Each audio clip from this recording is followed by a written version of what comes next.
अध्याय 20। प्राथमिक और मध्य विद्यालय में आपका सारा पाठ्यक्रम सैद्धांतिक था। अनिवार्य विषय रक्षात्मक जादू के लिए समय। पिछले काल कोठरी प्रशिक्षण के दौरान कई छात्र अपने जादू का ठीक से उपयोग करने में असमर्थ थे। ये पूरी तरह से प्राकृतिक है। यह इस तथ्य के कारण है कि उचित जादू हाई स्कूल में 17 वर्ष की आयु से सीखा जाता है। कक्षा एस के छात्र मजबूत थे, लेकिन कक्षा एफडी के छात्र जो राक्षसों का ठीक से शिकार कर सकते थे, उन्हें उंगलियों पर गिना जा सकता था। हालांकि आज से हमारे पास उचित जादू और कार्यान्वयन का अभ्यास करने का समय होगा। प्रोफेसर बेरायोन की बात सुनकर कुछ छात्रों की आंखें चमक उठी। प्राथमिक और मध्य विद्यालय में जादू का उपयोग बेहद सीमित था और केवल कालकोठरी और जादू के सिद्धांत का अध्ययन करना काफी थकाऊ रहा होगा। हालांकि 17 साल की उम्र से उन्होंने जादू का अभ्यास किया और तनाव को दूर भगाया, और फिर ऐसे लोग भी थे जिन्होंने अपनी अनूठी प्रतिभाएं दिखाईं। आपको जादू का उपयोग करने में भी सक्षम होना होगा। मैं मन ही मन दुखी हुआ। सबसे पहले मैं व्याख्यान ले रहा था क्योंकि यह एक आवश्यक पाठ्यक्रम था, लेकिन ईमानदारी से कहूं तो ये समय की बर्बादी के करीब था। ये पाठ्यक्रम किसी भी समय उपलब्ध था। वहाँ कक्षा एफ से कक्षा एस तक के छात्र थे क्योंकि यह एक मोबाइल कक्षा थी जहां आप व्याख्यान सुन सकते थे। शुरुआत से पहले ही बेरान ने उल्लेखनीय और अति उल्लेखनीय छात्रों के बीच अंतर किया। आपने सभी को ग्रेड के अनुसार व्यवस्थित करने का अच्छा काम किया। यहाँ तक कि निचली कक्षा के छात्र भी सीखने में सक्षम थे, लेकिन यह उनकी छवि के लिए कहीं बेहतर होता यदि वह मुख्य रूप से कक्षा बीएस के छात्रों पर ध्यान केंद्रित करते, जिनमें समाज में और भी ऊंचा उठने की क्षमता होती है। आइए हम सब अपना स्टाफ बढ़ाएं। जैसे ही छात्रों ने अपने कर्मचारियों को हवा में उठाया, प्रोफेसर बेरान ने समझाया। एक समय की बात है, एक युग था जब जादू काल्पनिक था। उन दिनों में जब रक्षा अपनी इच्छा से निर्धारित की जाती थी, जादूगर केवल अज्ञानतावश मन उगलकर दुश्मन के हमले के विरुद्ध बचाव करते थे। बेरान ने धीरे से अपने कर्मचारियों को हिलाया, लेकिन अब और नहीं। उसके सामने एक नीला जादुई घेरा मंडरा रहा था। प्रोफेसर का जटिल चक्र रक्षा जादू में विशेषज्ञता रखता है। मैजिक शील्ड एक प्रकार की फटी हुई लोहे की प्लेट की तरह है। मजबूत, कठोर, लचीला, टिकाऊ और कठिन जैसे रक्षा से संबंधित रूल्स को जोड़कर ताकत को और बढ़ाना संभव है। कम समय में अधिक से अधिक ठोस जादुई सूत्रों की गणना करना और उनका जाप करना रक्षा की कुंजी थी। फिर आइए हम सब इसे करें। जादुई ढाल। छात्रों के मंत्रोच्चार के साथ सभी दिशाओं से नीली रोशनी चमकने लगी। कुछ छात्रों ने एक विकृत जादू की ढाल बनाए और कुछ छात्रों ने खराब सुरक्षा के साथ एक जादू की ढाल बनाई जिसमें कुछ सूत्रों का अभाव था, लेकिन कुछ ऐसे भी थे जिन्होंने एकदम सही जादू की ढाल बनाई। उनकी प्रारंभिक शिक्षा या तो परिवार में हुई थी या वे प्रतिभाशाली छात्र थे। कोवाजेन, भले ही यह आपकी प्रथम श्रेणी है, आपकी ढाल लगभग सही है। अच्छी बात है। लेस्रियन, आप भी इसमें अच्छे हैं। हाँ, धन्यवाद, धन्यवाद। बेरान ने कुलीन परिवारों के विद्यार्थियों को देखा और उनकी बहुत प्रशंसा की। भले ही उनकी जादुई ढाल वास्तव में उतनी महान न हो। जादुई समाज में एक विश्वसनीय समर्थक ढूंढना रात के आकाश में एक सितारा चुनने जितना मुश्किल था, और चूंकि बेरान एक सामान्य व्यक्ति था, इसलिए उसे महान छात्रों द्वारा याद किया जाना आवश्यक था। मुझे विश्वास नहीं हो रहा है कि यह प्रोफेसर अभी भी स्टेला में है। ओह, मुझे कुत्तों से सचमुच नफरत है। मैं किसी अन्य प्रोफेसर की रक्षा कक्षाएं लूंगा। वास्तव में भ्रष्टाचार का ये स्तर जादुई समाज में एक बहुत ही सामान्य बात थी, इसलिए छात्र चुपचाप बड़बड़ाने के अलावा कुछ नहीं कर सकते थे। इस बैच में निश्चित रूप से बहुत सारे अच्छे छात्र हैं। बेरान छात्रों की स्थिति को देखते हुए धीरे धीरे चल रहा था, तभी उसने किसी को अपने पीछे हंसते हुए सुना। उसने उसे इंगित करने की कोशिश की, लेकिन एक पल के लिए रुक गया जब उसे एहसास हुआ कि लक्ष्य यूसलेक का गिरोह था। बेरान एक प्रोफेसर के बजाय एक प्रशिक्षक थे, एक रक्षा प्रशिक्षक। स्टेला अकादमी से जुड़े रहने के लिए उसे व्यक्तिगत कनेक्शन की आवश्यकता थी, और उन कनेक्शनों में से एक यूसलेक गिरोह के मोसू डॉडन नामक छात्र का परिवार था। उनमें से कुछ डॉर्डेन परिवार द्वारा प्रायोजित थे, और क्योंकि वे स्कलवेन साम्राज्य के थे, वह उन्हें दोष नहीं दे सकता था। तो बेरायल उनके पास आए और एक मुस्कान बिखेरी जो यथासंभव मधुर थी। तुम लोग, क्या चल रहा है? ओह प्रोफेसर, वहाँ उस छात्र को देखो। हाँ, तुम कुछ क्यों नहीं कर रहे हो? क्या आपको कम से कम उसे दंड नहीं देना चाहिए क्या? जब बेरायो ने युसलेक और मोसो के उपहास की ओर अपनी निगाहें लौटाईं, तो उन्होंने देखा कि बेक्यू सेओल नाम का एक छात्र स्थिर खड़ा था और कुछ नहीं कर रहा था। हाँ, दुर्भाग्य से वह मैं ही था। क्या वह कक्षा एस का छात्र है? प्रोफेसरों के बीच मैं पहले से ही मशहूर था। कक्षा एस में आगे बढ़ने वाले एक सामान्य व्यक्ति के रूप में मेरे पास डनगॉन ट्रेनिंग में 5वें स्थान पर रहने का एक उत्कृष्ट रिकॉर्ड था, जो एक ऊपरी मध्यवर्ती ग्रेड की छड़ी के साथ गूंजता था, और सबसे बढ़कर मैं अद्वितीय था क्योंकि मैंने पुराने समय के नाइटहुड का प्रचार किया था। मैं पहले से ही जादू की दुनिया से ध्यान आकर्षित कर रहा था, लेकिन बेरान को ये बहुत पसंद नहीं आया। नाइटहुड सिर्फ है, वह सिर्फ अपने आप से अलग दिखना चाहता है। निश्चित रूप से ऐसे लोग होंगे जो मेरी मान्यताओं को नहीं पहचानते होंगे, जैसे कि ऐसे लोग भी थे जो ऐसा करते थे। दुर्भाग्य से मेरी मान्यताओं को स्वीकार करने से इनकार करने वालों की संख्या बहुत अधिक हो गई है। उन्होंने ऐसी दुनिया में तलवार के इस्तेमाल की अवधारणा को स्वीकार करने से इनकार कर दिया जहां सब कुछ पहले से ही जादू द्वारा मानकीकृत था। ऐसा लगता है कि प्रिंसिपल उस छात्र को अकेला छोड़ना चाहते हैं, लेकिन उन्होंने प्रोफेसरों के बारे में कभी कुछ नहीं कहा। वैसे भी उस छात्र की विशेषता फ्लैश जादू कौशल है। क्या उसने कहा कि वह इसके अलावा किसी अन्य जादू का प्रयोग नहीं करता? बेरान, जिसे अचानक एक अच्छा विचार आया, उसने अपने मुंह का कोना थोड़ा ऊपर उठाया और मेरे पास आया। बेक्यू सेओल, आप कुछ क्यों नहीं कर रहे हैं? ठीक है, मैंने एक क्षण के लिए उत्तर पर विचार किया। अगर मैंने कहा कि मैं ऐसा नहीं कर सकता, तो बिना कोशिश किए हार मानने पर मुझे पेनल्टी पॉइंट दिया जाएगा। इसके अलावा वो प्रोफेसर बेरान पहले वर्ष के एपिसोड के दौरान अपने कुकर्मों के लिए कुख्यात था, इसलिए एक बार जब मैं पकड़ा गया तो मुझे धमकाया जाएगा। शेष वर्ष के लिए उसके द्वारा मैं एडना को न्याय के अवतार के रूप में याद करता हूँ। यदि मैं तब तक प्रतीक्षा करता तो मैं क्रोध से मर जाता। मेरे लिए अपना काम करना बेहतर था। मैं अन्य रक्षा तकनीकें सीख रहा हूँ, इसलिए मुझे बुनियादी जादू सीखने की जरूरत नहीं है। पहली नज़र में यह एक बेतुका उत्तर लग सकता है, लेकिन वास्तव में छात्रों के लिए इस बुनियादी शिक्षा को अस्वीकार करना काफ़ी आम बात थी। कुछ मामलों में छात्रों ने विरासत में मिले जादुई कौशल अपने रक्त संबंधियों से सीखे। वे कौशल अकादमी में सिखाए गए जादू कौशल से कहीं बेहतर थे, जिससे उन्हें प्रोफेसर के जादू को अस्वीकार करने की इजाज़त मिली। 5वीं रैंक वाली होंग बी येओन एडोलेविट एक ऐसे व्यक्ति का उदाहरण थी, जिन्होंने अकादमी में सामान्य प्रसिद्धि विशेषता जादू नहीं सीखा क्योंकि वह लॉ की दुनिया के प्रसिद्ध रक्तरेखा जादू का अध्ययन कर रही थी। ओह, क्या यह ऐसा है? यह आपका अपना रक्षा कौशल है। मैं उत्सुक हूँ। हालांकि कहानी केवल प्रसिद्ध परिवारों के छात्रों पर लागू होती है। यदि सभी छात्रों ने विरासत में मिले जादू के बहाने प्रोफेसर की कक्षा को अस्वीकार कर दिया तो शिक्षण प्राधिकारी का क्या होगा? इसलिए इसे रोकने के लिए आमतौर पर प्रोफेसरों द्वारा केवल एक ही तरीका चुना जाता था, जादुई कौशल के प्रदर्शन का आदेश देना। फिर उस महान रक्षा तकनीक के साथ अन्य छात्रों के लिए एक उदाहरण स्थापित करने के लिए मंच पर जाकर स्वयं इसका प्रदर्शन करना कैसा रहेगा?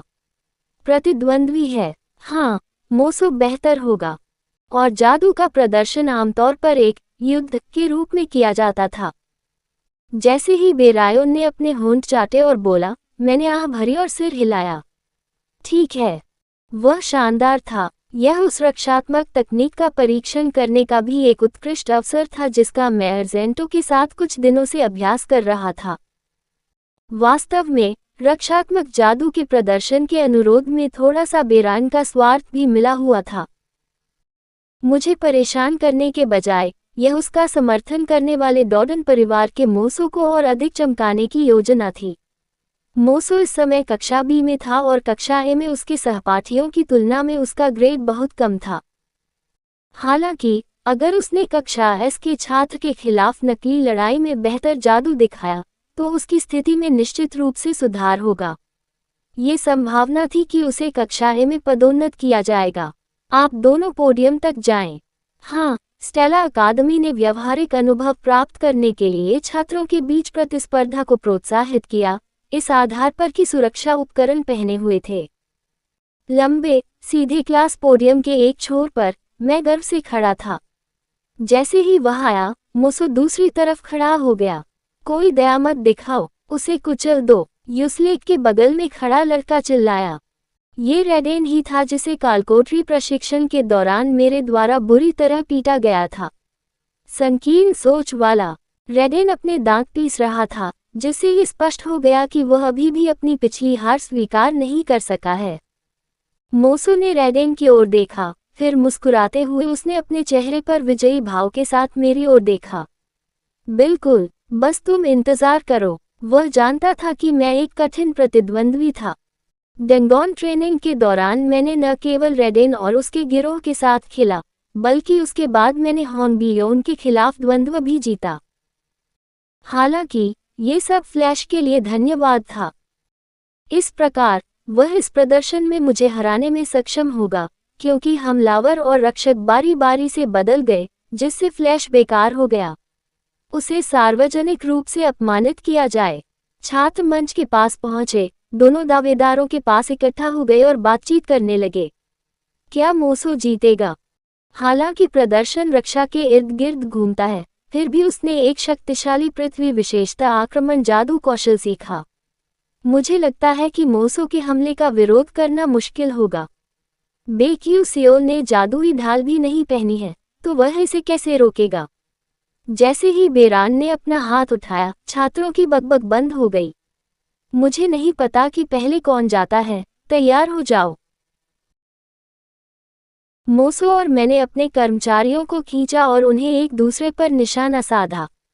पहल करें। जैसे ही आदेश जारी किया गया, मोसो ने अपने दांत दिखाए और मुस्कुराया, जिससे हवा में एक भूरे रंग का जादुई घेरा बन गया। कुछ छात्रों ने इसे देखा तो उनकी आंखें चौड़ी हो गईं। निम्न स्तरीय कक्षा एक जादू कौशल का उपयोग करना एक अंतर्निहित नियम था, क्योंकि यह एक दोस्ताना मुकाबला था, लेकिन उन्होंने डॉर्डन परिवार के कक्षा 2 जादू कौशल का उपयोग किया, जिसमें मजबूत विनाशकारी शक्ति थी। डॉर्डन स्टोन उल्काएं। मोसो के कर्मचारियों से एक भूरे रंग की रोशनी चमकी और फर्श से एक भेदी पत्थर उठा, एक इंसान के सिर के आकार तक पहुंचने तक हवा में इकट्ठा हुआ और फिर मेरी ओर दौड़ा। भले ही प्रशिक्षण वर्दी में कक्षा एक जादू बाधा शामिल थी, मोसो द्वारा तैयार जादू कौशल इतना शक्तिशाली था कि एक छात्र के लिए खतरनाक हो सकता था जो रक्षात्मक जादू का सही तरीके से उपयोग करना नहीं जानता था। यदि छात्रों का टकराव बहुत अधिक बढ़ गया तो प्रशिक्षक को हस्तक्षेप करना होगा। हालांकि बेरान ऐसा करने का कोई इरादा दिखाए बिना द्वंद्वयुद्ध देख रहा था। बहुत बढ़िया। सौभाग्य से इससे कोई फर्क नहीं पड़ता अगर प्रशिक्षक ने हस्तक्षेप नहीं किया। स्विश। मैंने आराम से गति करते हुए अपनी छड़ी को तिरछे खींचा। फिर वहां सन्नाटा छा गया, मानो कुछ हुआ ही न हो। मोसो का जादू कौशल हवा में गायब हो गया था। पूर्ण विलुप्ति। आहा, अभी क्या हुआ? जादुई कौशल गायब हो गया। जादू के अचानक गायब हो जाने पर छात्र गपशप करने लगे। हालांकि जादू दिखाने वाले मोसो, साथ ही कुछ उच्च स्तरीय छात्रों और प्रशिक्षक ने इसे तुरंत देख लिया। मोसो का जादू कौशल ठीक से सक्रिय हो गया था। ये सिर्फ इतना था कि मैंने इसे नष्ट कर दिया। लेकिन वे बस इतना ही समझ सके, और कोई भी उपस्थित व्यक्ति इसके पीछे के सिद्धांत को नहीं समझ सका। प्रशिक्षक बेरान के साथ भी ऐसा ही था। क्या अभी क्या हुआ? सिद्धांत सरल था। जिस तरह सभी बिजली के उपकरणों में एक बिजली का तार होना चाहिए, उसी तरह सभी जादुई कौशलों में एक मन बंधन होना चाहिए। यदि उसे काट दिया गया तो जादुई कौशल लुप्त हो जाएगा। खेल में जिस कौशल में महारत हासिल करना आसान नहीं था, उसने वास्तविक जीवन में एक बड़ी चुनौती खड़ी कर दी। मानव दृष्टि से उड़ते जादुई हमलों को समझना कठिन था, लेकिन काम करने की कुशलता के लिए मन के अदृश्य बंधन को भी सटीक रूप से तोड़ना पड़ता था।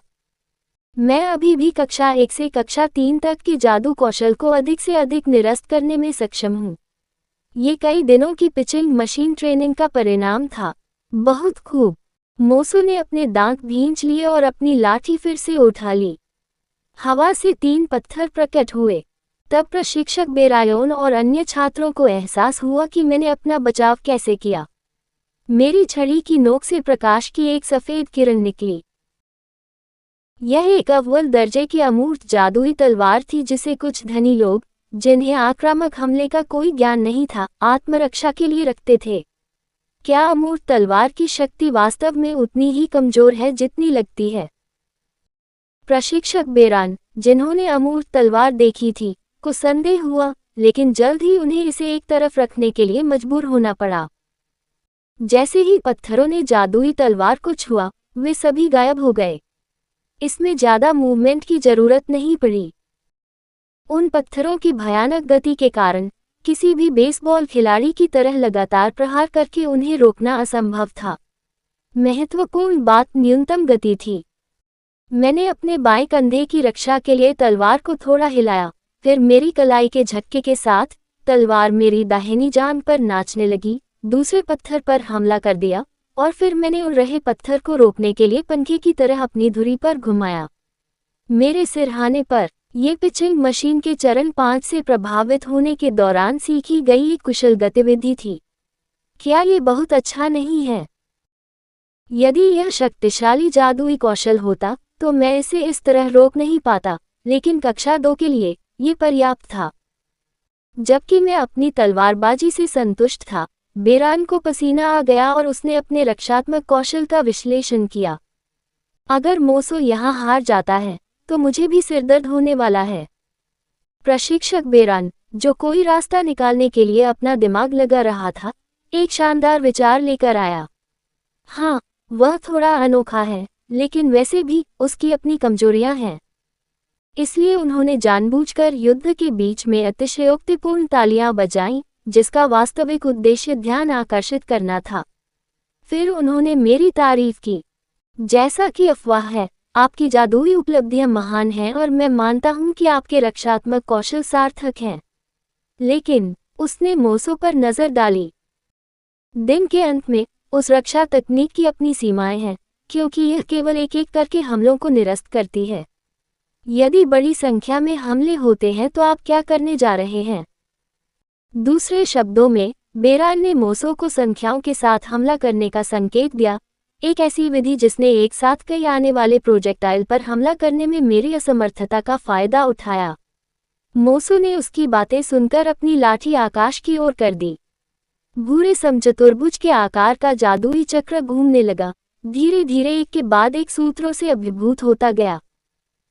फर्श से उठने वाले पत्थरों को धीरे धीरे एक साथ जोड़कर 11 पत्थर के गोले बनाए गए, लेकिन प्रत्येक का आकार पहले की तुलना में बहुत छोटा था। एक आक्रामक जादू के रूप में जिसने अपनी शक्ति को कम करके कई लोगों पर हमला किया, यह एक ही लक्ष्य पर इस्तेमाल करने के लिए उपयुक्त नहीं था, लेकिन यह मुझे दबाने के लिए एकदम सही जादुई कौशल लग रहा था। चलो, रुको, क्या ये बहुत ज्यादा नहीं है? वहाँ बहुत सारे हैं। मोसो बहुत दूर चला गया था। जाहिर है, उसने जिस जादुई कौशल का इस्तेमाल किया वह उस जादूगर की तुलना में उच्च स्तर का था जो हाई स्कूल के पहले वर्ष में था। इसका मतलब यह था कि प्रथम वर्ष के मैत्रीपूर्ण युद्ध में इसका उपयोग नहीं किया जाना चाहिए।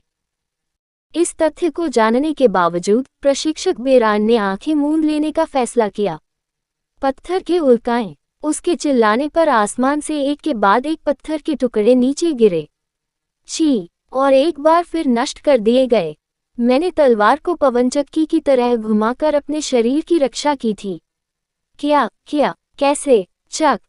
मैं, जिसने अमूर्त तलवार को फिर से सीधा पकड़ रखा था, थोड़ा पसीना बहा रहा था। जब मैंने मार्शल आर्ट तकनीकों को देखा, तो मैंने एक विवरण देखा जिसमें उल्टे हुए तीरों के झुंड को रोकने के लिए तलवार घुमाने का उल्लेख था, लेकिन मुझे नहीं पता था कि वास्तव में ये कैसे करना है। फैनिंग, के नाम से जानी जाने वाली इस तकनीक का पिचिंग मशीन से बचाव करते समय बड़े पैमाने पर अभ्यास किया गया था। फैनिंग का नुकसान ये था कि अर्जेंटीना को आकार में रखने के लिए कई गुना अधिक मानसिक शक्ति की आवश्यकता होती थी, साथ ही एक बार में बहुत अधिक सांस लेने की आवश्यकता होती थी। इसके अलावा इसकी रक्षा अन्य कौशलों की तुलना में कमजोर थी, जिन्होंने एकल लेकिन शक्तिशाली जादुई हमलों को अवरुद्ध कर दिया था। इसलिए यदि मोसो वहां अधिक मन को प्रसारित करने में सक्षम था, तो तलवार मेरी रक्षा करने में असमर्थ हो सकती थी। ओह वाह वाह, ये लगभग जादुई धार जैसा दिखता है। आखिरकार छात्रों ने चिल्लाकर कहा। यह एक आश्चर्यजनक तकनीक थी जिसे किसी ने पाठ्यपुस्तकों में पहले कभी नहीं देखा था। दुनिया में कितने लोग हैं जो केवल तलवार से ऐसे करतब दिखा सकते हैं? पागल, मैंने ऐसा कुछ कभी नहीं देखा। क्या ऐसा कोई जादुई कौशल है? आप किस विशेष परिवार से हैं? नहीं, वह पहली जगह में एक तलवार है। हंगामे के बीच जब बेरान ने फिर भी लड़ाई नहीं रोकी तो कोई बाहर निकला। प्रशिक्षक। उन शब्दों पर छात्र दूर चले गए, जिससे आवाज के मालिक प्रिंस जेरेमी स्केल्बेन के लिए रास्ता साफ हो गया। वह, जो चुपचाप पीछे से स्थिति देख रहा था, उठ खड़ा हुआ। उसके मुस्कुराते चेहरे की जांच करते हुए बेरान, साथ ही मोसो का रंग पीला पड़ गया। हाँ, मुझे बताओ, आपने लड़ाई क्यों नहीं रोकी? उनके शब्द क्यों के कई अर्थ प्रतीत होते थे। मोसो द्वारा इस्तेमाल किया गया जादुई कौशल प्रथम वर्ष की लड़ाई के लिए उपयुक्त नहीं था। यदि कोई गलती करता तो उसका प्रतिद्वंद्वी गंभीर रूप से घायल हो सकता था। ऐसा लग रहा था कि जीत या हार का फैसला पहले ही हो चुका था, वगैरह वगैरह। बेरान ने फिर धीरे से छात्रों के चारों ओर देखा। सभी छात्रों की आंखें ठंडी और धंसी हुई थीं। खत्म हो गया। प्रशिक्षक को यह आभास हो गया था कि उसका करियर यही समाप्त हो गया है। प्रिंस जेरेमी को उकसाने के बाद वह जानता था कि कोई रास्ता नहीं है।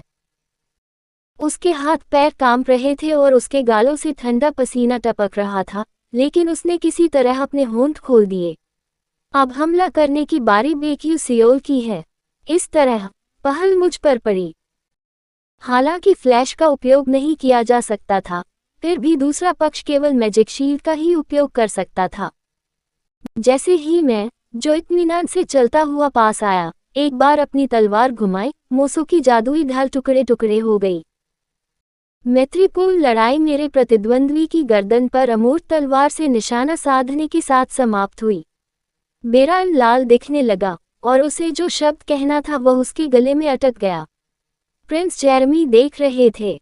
केवल उस तथ्य ने ही उसे अपने पूरे शरीर पर एक दर्दनाक दबाव महसूस कराया, जैसे कि उसे बेड़ियों से जकड़ दिया गया हो।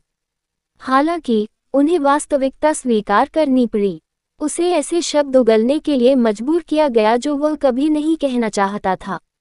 बेक्यू सियोल, विजय। कहानी खत्म। अलविदा।